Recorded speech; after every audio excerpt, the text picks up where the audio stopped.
again really quickly for everyone involved. We call it delay game, is that what? Anyway. So, the Lincoln-Douglas debate is so named for the debates between Stephen Douglas and Abraham Lincoln in Illinois in the 1850s. And that's about all the historical background, although I'd love to talk about it, I'm going to move on. It starts with the affirmative constructive, that is this team over here. They make their point. They agree with the resolution, and the resolution for today is games are hard. I'm going to write that up. It's 6 minutes. Someone just called me. Oh, it's locked. It's active now. Anyway, the resolution is games are hard. It is the job of the affirmative to support that resolution. It is the job of the negative. You need to have upper bodies for I think there's a lock somewhere on it that I just didn't know where it was. Anyway, so starts. They get 6 minutes. Affirmative, constructive. They make the point. They affirm that games are hard. Then the negative-led cross-examination. They ask questions.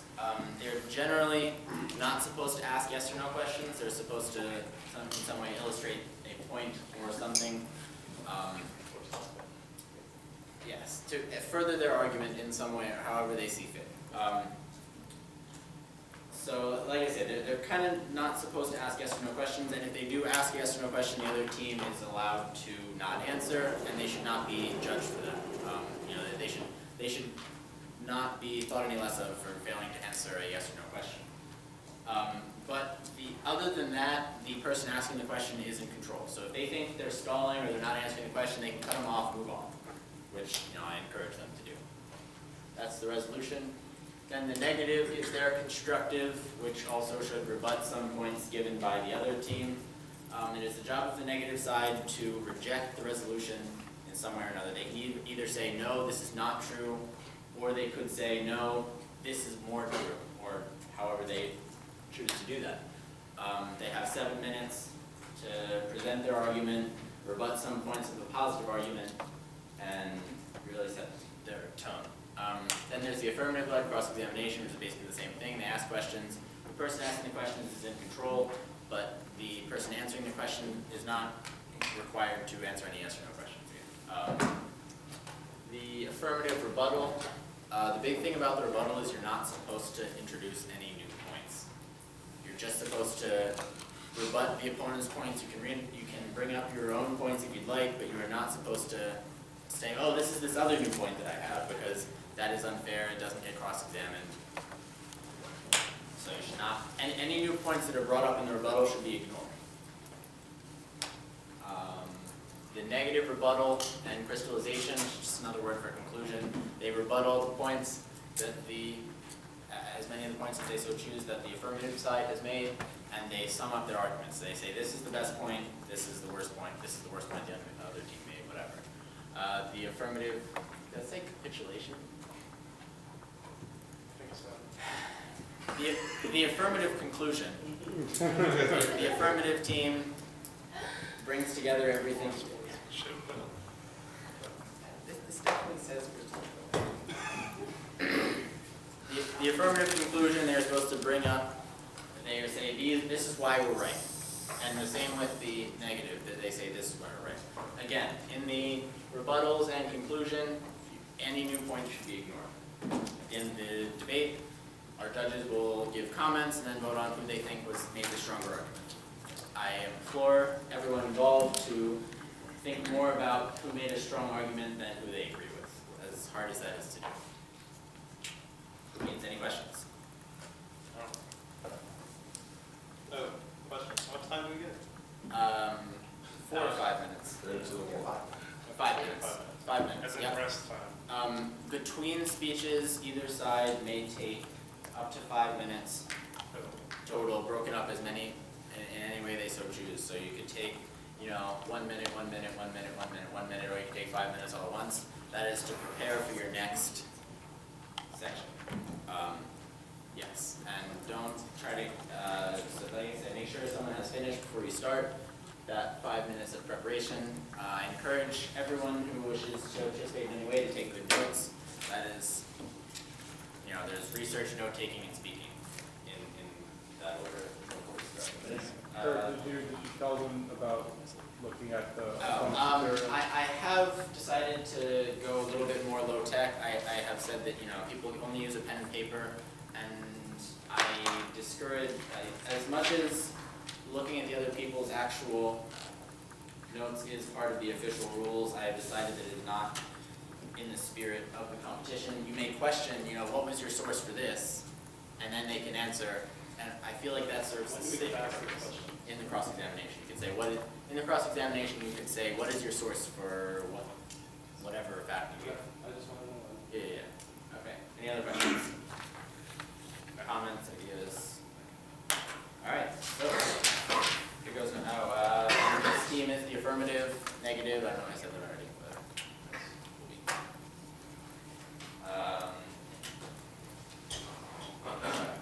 I can go. Yes. Okay.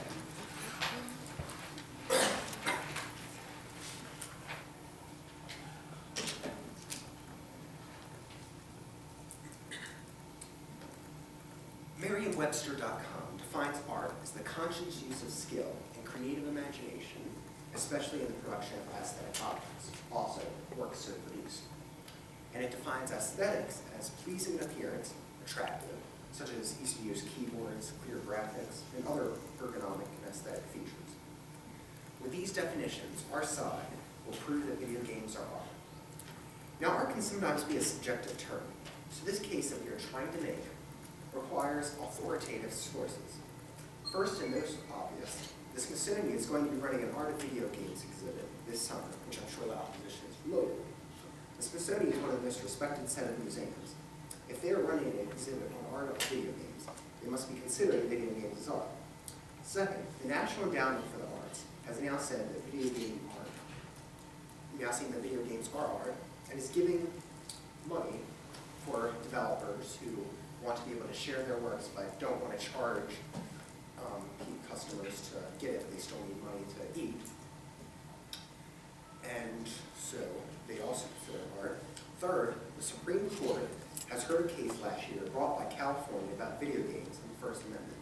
The Supreme Court, which is the highest court in the U.S., decided that video games do get the protection as art given by the First Amendment, and that their interactivity does not change the point.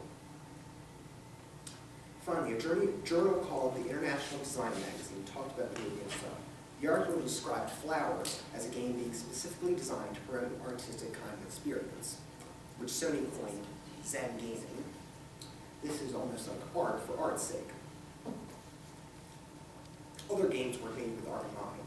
For example, in an interview, Wolfwhite talked about how the Legend of Zelda Wind Waker team decided to use cell shading to make the game give a particularly non-realistic experience.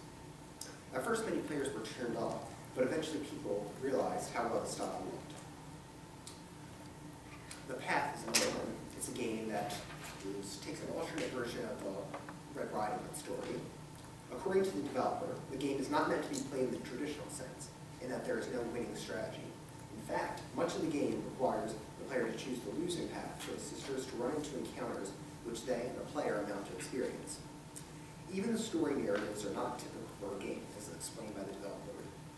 We are not storytellers in the traditional sense of the work, in the sense that we know a story and we want to share it with you. Our work is more about exploring the narrative potential of the situation.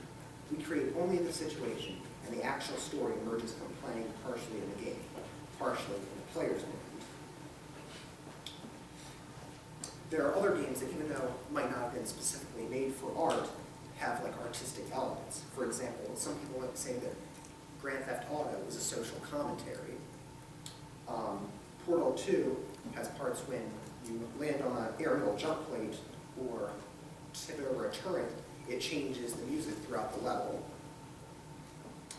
So art is mainly, games are art because of the feedback they provide. You have to use the controls to enter things, to make decisions, and you get information back. So, for example, in The Sims, The Sims as a whole is a very good example of game art because it's not just in visual art elements, it's also in storytelling as a narrative. And it is not just the storytelling part that's the art, because there's also an interactive element as you have to decide what they need to do. And there are other things that are interactive art besides just video games. For example, there are things called kinetic sculptures. The Baltimore has a kinetic sculpture race where they actually build things that are supposed to be able to race, but they're also supposed to look good sculptures. So interactivity does not make it not art. And that is the point that we are presenting. So, Thank you. Please hold your thanks. Please hold your applause till the end, and I will ring the bell once with 10 seconds left. I should have mentioned that earlier. We're going to take 2. 2 minutes. Kurt, also, I know we can see their notes, but I want their definition of art because I couldn't copy it down. So Okay. That's like, we do need that Okay. because that's how they want to define art.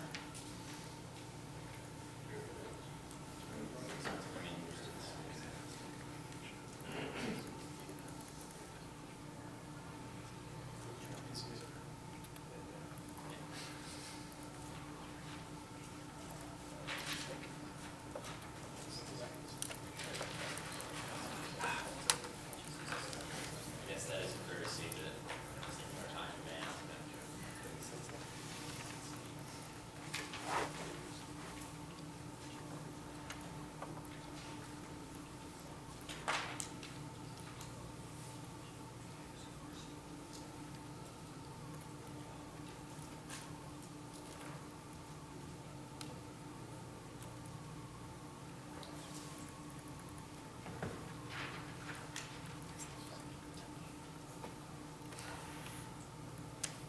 Can you tell us when we have 30 seconds left, Kurt? Absolutely.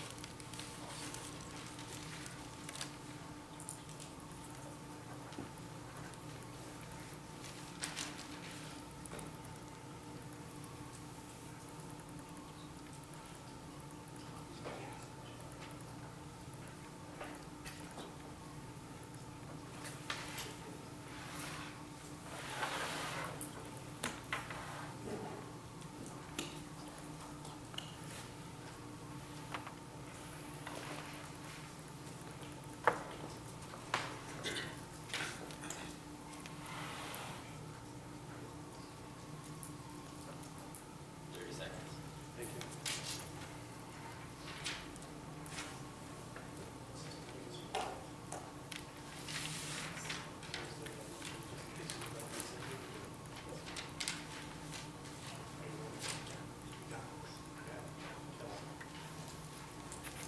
All right. Thank you. Thank you.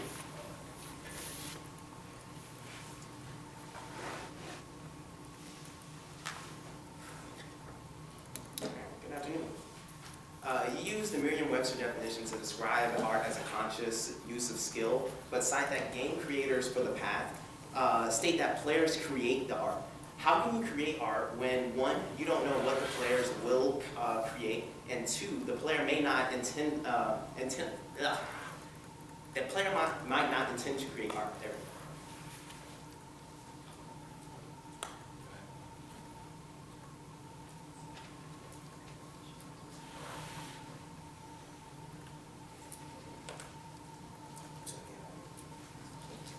okay, so you said that, do I know how they create art? I guess I didn't say that too well in the statement, but I guess art, it's open-ended art, kind of like how,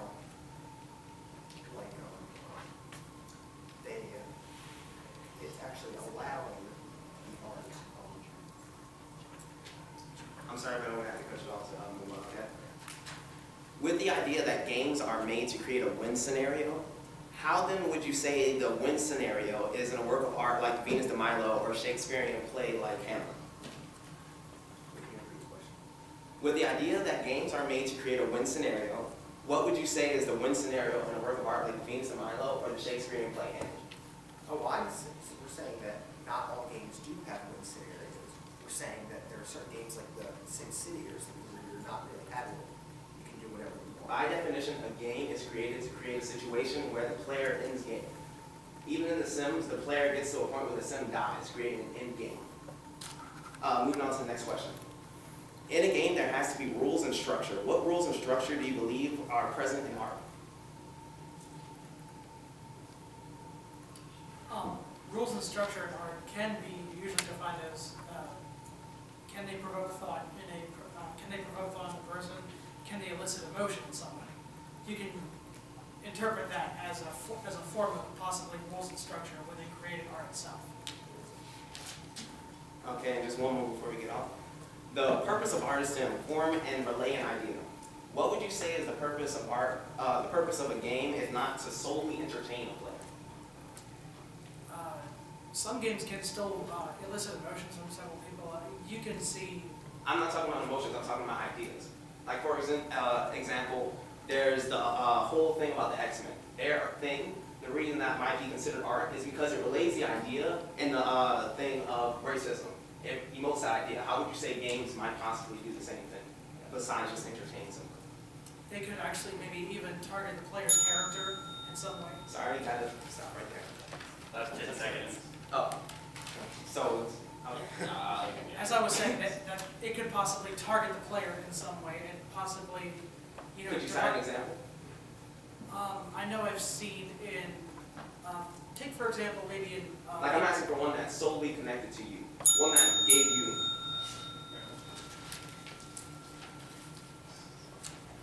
To reiterate, the bell is 10 seconds when I read personally. I apologize for not You making just have 3 times as time up. the 3 times is that, yep. Or foul, but I'm gonna try to spit it out. Anyway, negative, constructive, or both.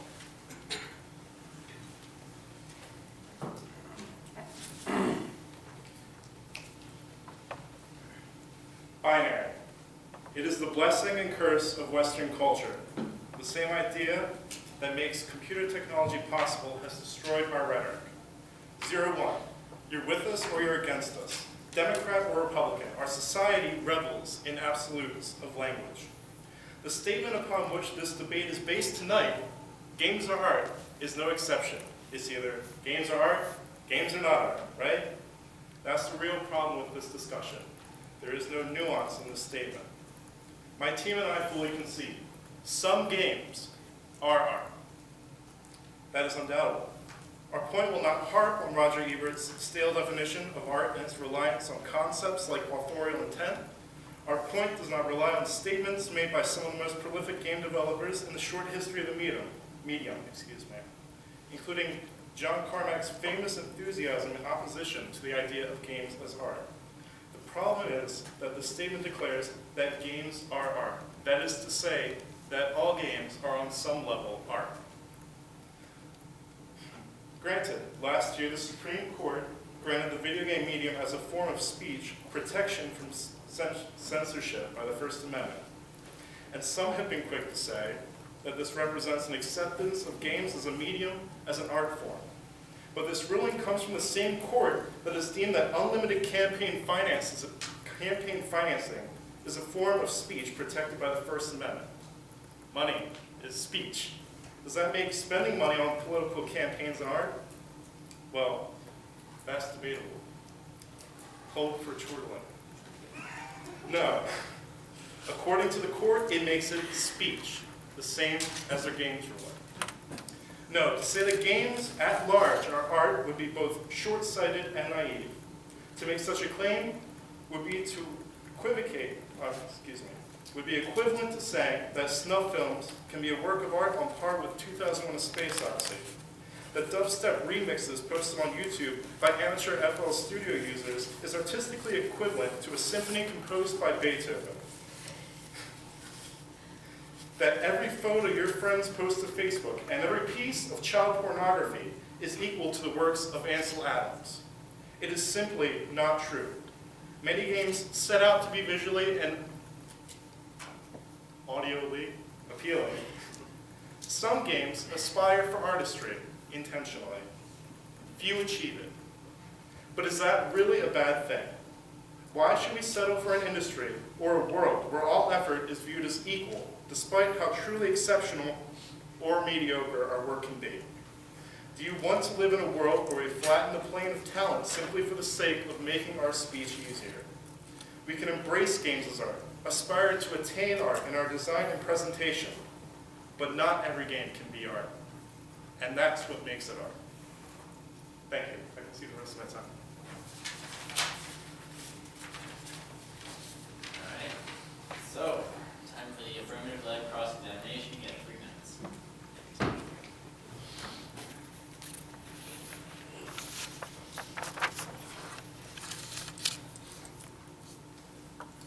Some examples that they may have used, they actually said that they compared the games to Venus Del Mondo and things like that.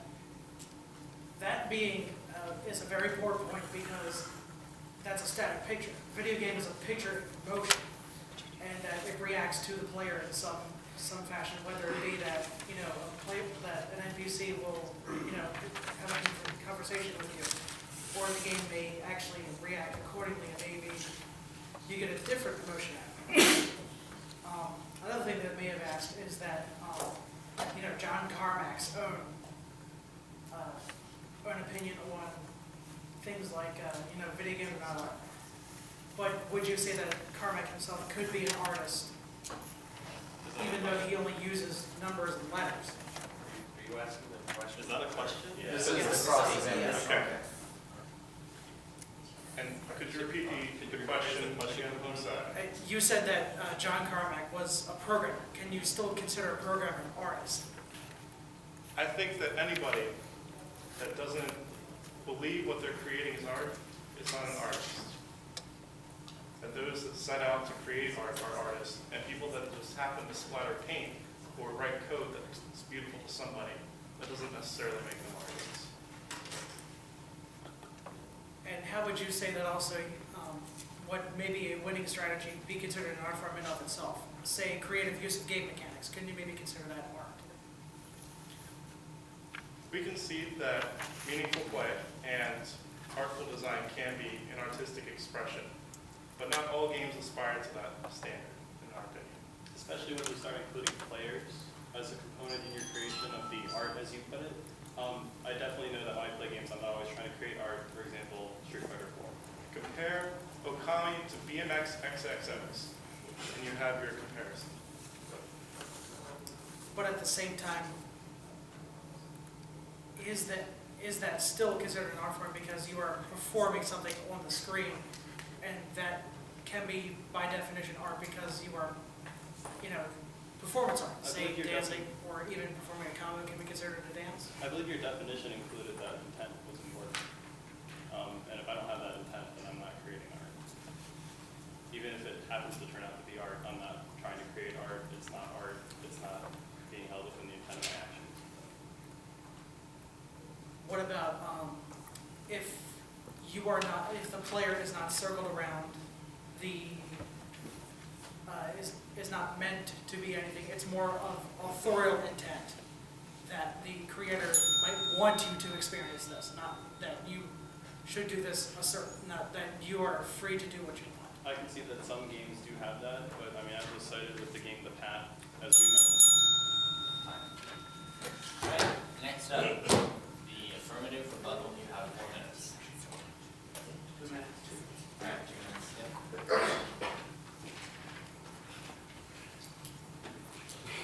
Hey, Chris.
to start off by saying that not all art is equal. They compared Okami to BMX XXX. Just because of the intent does not make it good art. Bad art even exists in video game form. You cannot compare static art to art that is in motion, like the Venus de Milo. You can't. It's not. It's uncomparable to the art of video games. In games don't react to you. You react to the game. Going back to the Smithsonian, one of the biggest, well-known museums in the world considers art video games. They have the Art of Video Games exhibit. They house some of the better pieces they have are the Electronic Superhighway and Among the Sierra Nevada, highly critically acclaimed pieces of art. The Supreme Court decision, games are art. This is the same court that also declared over time that literature is art. It is protected by the First Amendment. People argued that games, they're interactive, that alone does not make them art. Well, the Supreme Court considers books art, and choose your own adventure books are art, according to the Supreme Court, and they're interactive. People claim that violence, the excessive amount of violence that can be found in video games, does not make them art either. This is also slightly hypocritical because the Supreme Court, which declared reading literature art and protected by the First Amendment, protects some of the most violent books, that protects some extremely violent books. Visually, through visuals, story, and gameplay, they both evoke reaction from the player that make the experience art.